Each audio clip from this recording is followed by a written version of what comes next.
Welcome to Breathe or Die. Now welcoming our host, Kendall Snuffy.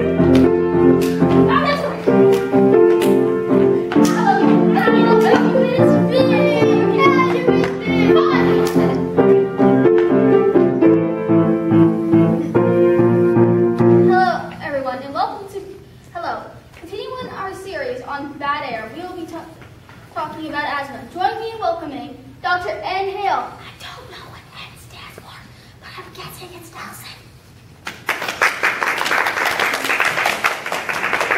Oh, let's put these seats. Am I getting comfortable? Okay. What do you know about asthma? Well, asthma is a long-standing chronic disease in which the airways are inflamed. Asthma has many names known as wheezy bronchitis, asthmatic bronchitis, bronchial asthma, and reactive airway disease. It is often misdiagnosed as bronchitis or pneumonia. The words asthma episode, asthma attack, and asthma flare all have the same meaning. Airways and bronchioles refer to air passages in the lungs. Asthma covers nearly 8% of U.S.'s population, which is 24 million people. Childhood rates are nearly 9%. That's 6 million kids. Okay, most of the things you said sort of sound like dinosaurs, but other than that was very interesting. Thank you for coming, Nelson. Are you sure? Definitely. Well then, okay. Now we're gonna welcome another doctor, Dr. Flair. Like many doctors, she does not have a first name.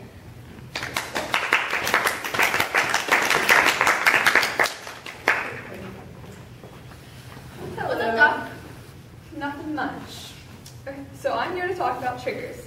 Triggers are objects, acts, or events that cause asthma.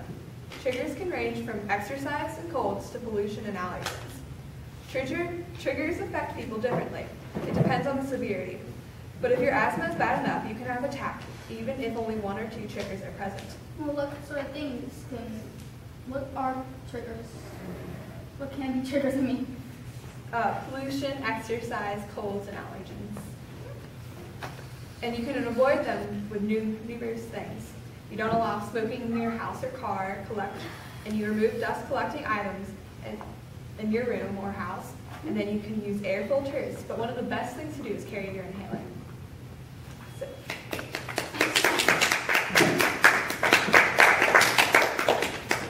All right, now we're going to go to the street and talk to strangers. By the way, message to all the kids: don't talk to strangers. Yeah. Let's go. Hey, you. Do you know anything about asthma? I took 3 cuts, which they will never be seen on this show. Do you know anything? That would be really convenient. Yeah, man, I do. I know some about allergic asthma. This is like the types of asthma. Allergic asthma is the most common. And there's like exercise induced, which is like when you're doing a half pike and you're like upside down and you have an asthma attack, and that would not be fun. So, and then there's like nighttime asthma. So you're having an asthma attack in your sleep. Yeah, I don't get that. Well, if you enjoy your sleep, anything's possible. Guess so. And then there's cough variant asthma, which is like when you're having an asthma attack, but you're coughing. That doesn't sound too fun either. And then there's occupational asthma, which is like when you're at work and you're like having an asthma attack. You know what I mean? Dude. Not really, but okay then. Yeah. How did you get that thingy right there? Oh, I was skating through the park, and there's just like this spoon, and it hit me in the face. A spoon? Yeah. What happened to your skateboard? I don't know. It's like, fell. Some skater did. Yeah. Later, dude. Peace out, man. Hey. OMG. Is that Dorothy? Hi, Dorothy. Do you know anything about air? Because it's really helpful right now. Yes, I do. Okay. I know about the importance of clean air and where you should live if you have asthma. Alright, that's good. Yes. Okay. Clean air is important. If there are pollutions or allergens in the air, they can cause people to have asthma attacks. When the air is clean, it is safe and healthy. Yay. If you have asthma, the best place to live is in the mountains. In the mountains, the air is cleaner with less pollution than the coast area. Awesome. Wait, you're from the 1930s. How do you end up in mid-condition? And where are your white slippers? It's Hollywood. We're in North Carolina. Yeah. Get back here. Okay, before things get any crazier, let's go inside and back to the studio audience. Studio, I mean. Okay, welcome back to Breathe or Die. Now we're going to talk with my sensei and the person who gave me a black eye last week, Breathing Eagle!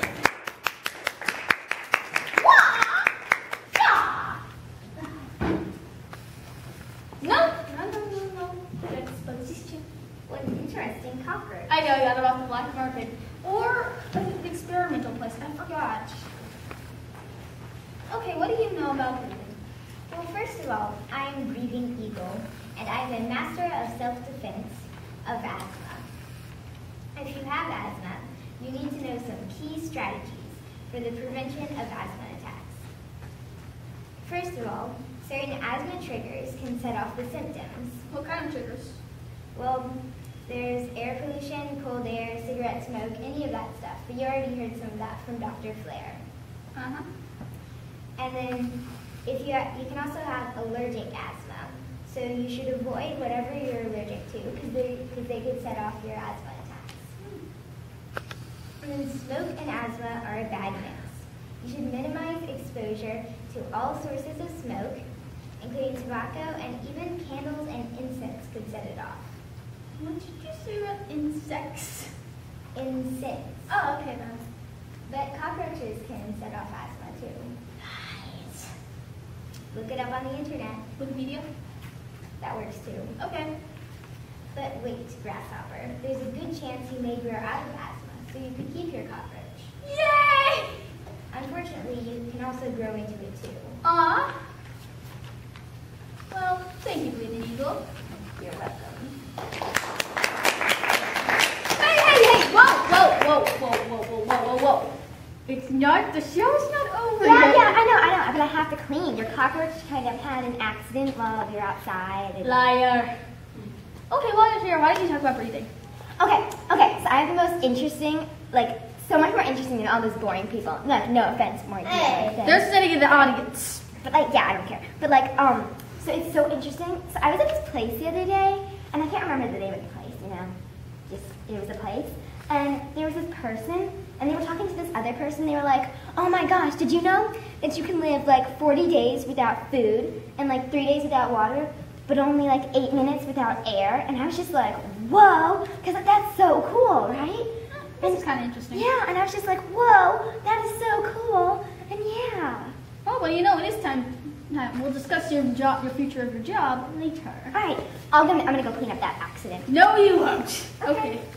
After the show, maybe. Okay. Thank you.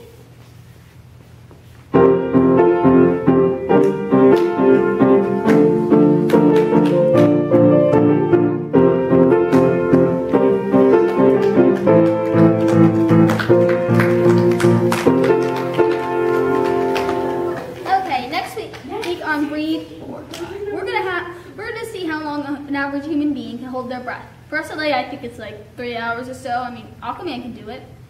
Why couldn't a normal person do it? Anyway, goodbye.